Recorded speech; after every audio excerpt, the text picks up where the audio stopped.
নমস্কার, আমি অন্তরিকা মণ্ডল। বিশ্বকবি রবীন্দ্রনাথ ঠাকুরের লেখা কবিতা আমাদের ছোট নদী। আমাদের ছোট নদী চলে বাঁকে বাঁকে, বৈশাখ মাসে তার হাঁটু জল থাকে। পার হয় যায় গরু, পার হয় গাড়ি, দুই ধার উঁচু তার, ঢালু তার বাড়ি। কিচমিচ করে সেটা শালিকের ঝাঁক, রাতে উঠে ঠেকে ঠেকে শিয়ালের হাঁক। আর পারে আমবন টালবন চলে, গায়ে বামুন পাড়া তারি ছায়া টলে।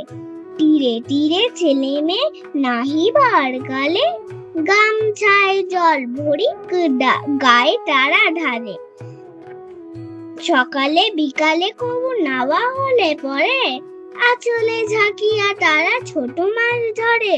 বালি দিয়ে মাঝে ঢালা ঘটিগুলি মাঝে, বধূরা কাপড় কেচে যায় গৃহ কাজে। আষাঢ়ে বাদল নামে নদী ভর ভর, মাটিয়া ছুটিয়া চলে ধারা খরতর।